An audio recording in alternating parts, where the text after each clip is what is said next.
Chris Chapman here with Coach Bill Laimbeer of the Las Vegas Aces. Bill, first of all, what's this experience been like for you right off the bat coming to Las Vegas? Hectic. Not only do I have the basketball part, but I'm also responsible for a lot of other stuff of, purchasing and just building this franchise. So it's been a big whirlwind. No time to myself for the last 6 months, but now the easy part comes, and that's actually the on-court basketball stuff.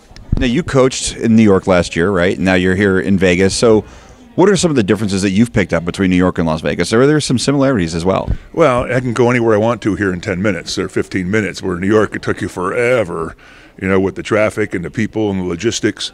So that's one thing, is just logistics of getting around the town. It's also going to be, I haven't experienced the hot weather yet, so that's going to be interesting when that comes. Yes, I know.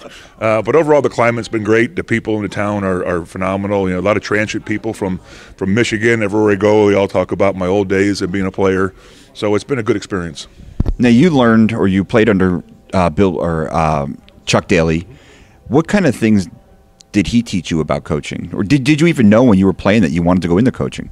Everybody said I was going to be a coach one day. That's what Chuck always said. I guess the one story I can tell about Chuck, the way he coached, and that's how I am also, is, he comes with an idea, he points you in the right direction, you talk it out, he solicits input, and then gets out of the way. Because the players are the ones that play the game. The coach doesn't play the game. The coach can only get in the way. So that's one of the things I've taken away from his coaching me. Now, you played at Madison Square Garden. You also coached there. So what is that like? I mean, is it how different is it? Well, it's one of the reasons I went to New York, was to go be in the city and experience New York City itself and Madison Square Garden and the whole bit. Very knowledgeable basketball fans, demanding basketball fans. They want to win, and if you're not any good, they're going to let you know it. But overall, it wears you down, though, over the course of time. New York City is a tough place to play. No, I came up in the video game age. I know what's coming.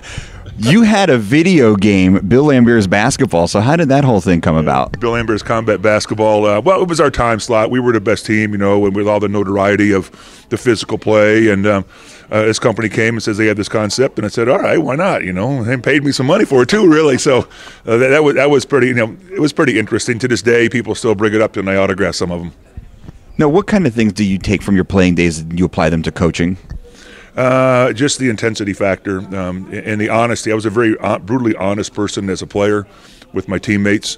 I am as a coach also. Everybody appreciates that. They know who you are, they know where you stand, they know what's expected. And I think that's a great trait for me.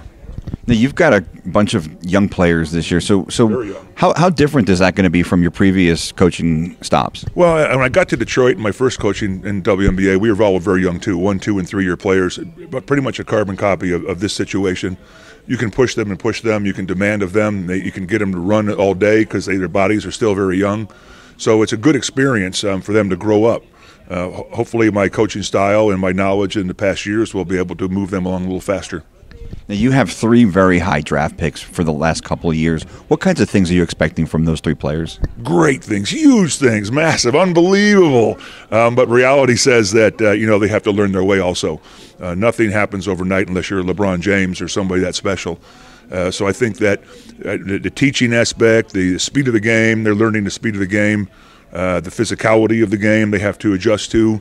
But overall, I think how fast they come together as a unit and understand each other, and hopefully I can get them to play to their strengths as a 5-person basketball team, then we'll try to accelerate the process. All right, Coach, I want to thank you for spending a few minutes with us, and best of luck this year. Thank you very much. Enjoyed it.